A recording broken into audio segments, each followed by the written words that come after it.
ABTA মাধ্যমিক test paper 2025-26 516 number page অর্থাৎ 516 পেজের আমরা রাইটিং সেকশনের কোশ্চেন নাম্বার 7টা অলরেডি আলোচনা করেছি।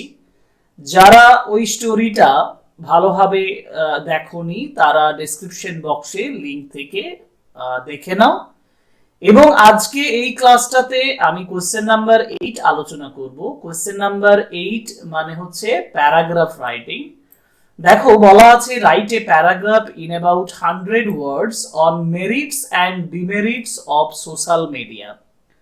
সোশ্যাল মিডিয়া যেটা সামাজিক মাধ্যম, সেখানে মেরিটস মানে হচ্ছে সুবিধা বা উপকার এবং ডিমেরিটস মানে অসুবিধা বা অপকার।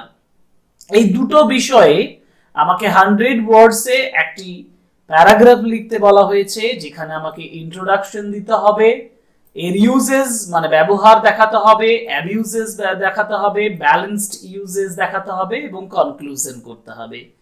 এখন এটা 100 ওয়ার্ডস নয়, আমি একটু বাড়িয়ে 130, 140 বা 150 এরকম একটা ওয়ার্ডের মধ্যে আমি একটি রাইটিং তৈরি করেছি। এবং সেক্ষেত্রে ট্রান্সলেশন ওয়ার্কের মাধ্যমে ওই রাইটিংটা কিভাবে লিখব সেই ব্যাখ্যাটা আমি আজকের এই ক্লাসে তোমাদেরকে দেখাবো। সুতরাং যারা নতুন চ্যানেলে এসছো তারা অতি অবশ্যই সাবস্ক্রাইব করো তোমার নিজের স্বার্থে, আর লাইক করো, কমেন্ট করো এবং শেয়ার করো ভিডিওগুলো আমার স্বার্থে, কারণ আমি তোমাদেরকে এরকম লেসেন্স তোমাদের পরীক্ষার প্রিপারেশনের জন্য দিয়ে থাকবো। তাহলে প্রথম স্টেপ মানে যে রাইটিংটা আমি লিখবো সেই প্যারাগ্রাফ রাইটিং এর নেম তোমরা হেডলাইনে লিখবে merits and demerits of social media. এবার আমি বাংলা লেখাটা প্রথমে লিখে নিয়েছি, দেখো স্ক্রিনে দিয়েছি, এবং এই বাংলা বাক্যগুলোকে আমরা ইংলিশে ট্রান্সলেশন করে করে সম্পূর্ণ প্যারাগ্রাফটা লিখবো, কিন্তু আমি সেন্টেন্সের আকারে তৈরি করে দেব। তোমরা এগুলোকে পরপর সাজিয়ে নিলে একটা প্যারাগ্রাফ হয়ে যাবে। যেমন প্রথম সেন্টেন্স, সোশ্যাল মিডিয়া বা সামাজিক মাধ্যম আধুনিক জীবনের একটি গুরুত্বপূর্ণ অংশ হয়ে উঠেছে। সোশ্যাল মিডিয়া হয়ে উঠেছে মানে has become, social media has become একটি গুরুত্বপূর্ণ অংশ, এ ভেরি ভাইটাল পার্ট আধুনিক জীবন অফ মডার্ন লাইফ। তাহলে আমরা সেন্টেন্সটা লিখবো, social media has become an important part of modern life. এটি সারা বিশ্বের মানুষের সঙ্গে মানুষকে যুক্ত করে এবং তাৎক্ষণিক যোগাযোগের সুযোগ দেয়। এক কথা হচ্ছে প্রথমত এটি বিশ্বের মানুষের সঙ্গে যুক্ত করে, মানে it makes the communication between the people of the world, এবং তাৎক্ষণিক মানে হচ্ছে ইমিডিয়েট একটা কমিউনিকেশন তৈরি করে দেয়। আমি লিখেছি দেখো, ইট কানেক্টস পিপল, এটা যোগাযোগ করে দেয়। It connects people across the world, across the world মানে হচ্ছে সারা বিশ্ব জুড়ে। It connects the people across the world and allows instant communication বা ইমিডিয়েট কমিউনিকেশন মানে যোগাযোগ, এটা ইনস্ট্যান্ট কমিউনিকেশন তৈরি করতে সাহায্য করে। তারপর এর অন্যতম প্রধান সুবিধা হলো দ্রুত তথ্য, ধারণা ও জ্ঞান আদান প্রদান করা যায়। আমি লিখব one of its major merits, কারণ আমরা মেরিটস সম্পর্কে বলছি প্রথমে। One of its major merits মানে গুরুত্বপূর্ণ মেরিটস গুলোর মধ্যে একটি হলো is that it helps in sharing information, মানে তথ্য শেয়ার করার ক্ষেত্রে সাহায্য করে, আইডিয়াস ধারণা শেয়ার করার ক্ষেত্রে কাজে লাগে, অ্যান্ড নলেজ জ্ঞান ভেরি কুইকলি খুব দ্রুততার সঙ্গে এটা করে থাকে।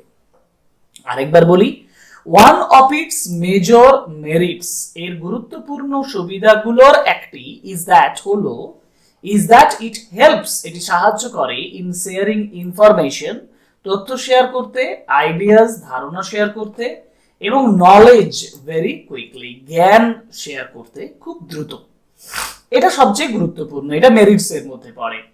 শিক্ষার্থীরা অনলাইন শিক্ষালাভ, পেশাগত দিক নির্দেশনা, এবং সাম্প্রতিক ঘটনাবলী সম্পর্কে সচেতন হতে সোশ্যাল মিডিয়া ব্যবহার করে। শিক্ষার্থীরা ব্যবহার করে, students use social media. Online শিক্ষা লাভের জন্য, ফর অনলাইন এডুকেশন। পেশাগত দিক নির্দেশনা মানে হচ্ছে প্রফেশনাল আউটফিট বলতে পারো বা প্রফেশনাল ডিরেকশন বলতে পারো। এবং সাম্প্রতিক ঘটনাবলী সম্পর্কে সচেতন মানে হচ্ছে awareness about the recent incidents. আমি লিখেছি দেখো যে স্টুডেন্টস ইউজ সোশ্যাল মিডিয়া, স্টুডেন্টসরা সোশ্যাল মিডিয়াকে ব্যবহার করে for online learning, career guidance and awareness of current affairs. এবং তারপরে একটা কথা বলেছি, তবে সোশ্যাল মিডিয়ার কিছু অসুবিধাও রয়েছে। হাউএভার, যাই হোক, social media also has several demerits. এবার সোশ্যাল মিডিয়ার কিছু ডিমেরিটস আছে। এবার আমার পয়েন্ট হবে ডিমেরিটস গুলোকে ব্যাখ্যা করা। সেক্ষেত্রে তোমাকে প্রথমে বলতে হবে অতিরিক্ত ব্যবহার আসক্তির সৃষ্টি করে। অতিরিক্ত ব্যবহার আসক্তির সৃষ্টি করে, সময়ের অপচয় ঘটায় এবং মনোযোগ নষ্ট করে। অতিরিক্ত ব্যবহার মানে excessive use of social media. Excessive use of social media মানে এক্সেসিভ ইউজ লিডস টু বা use of social media leads to addiction. Addiction মানে আসক্তি। ওয়াস্টেজ অফ টাইম মানে সময়ের অপচয়, and loss of concentration. Concentration মানে হচ্ছে যেটা আমাদের মনোযোগ, সেই মনোযোগটা নষ্ট করে। ভুয়ো খবর মানে রং ইনফরমেশন, সাইবার বুলিং এবং ব্যক্তিগত তথ্যের অপব্যবহার গুরুতর সমস্যা। এটাও একটা গুরুত্বপূর্ণ জায়গা যে ফেক নিউজ বা wrong news, fake news, cyber bullying and misuse of personal data আর সিরিয়াস প্রবলেমস।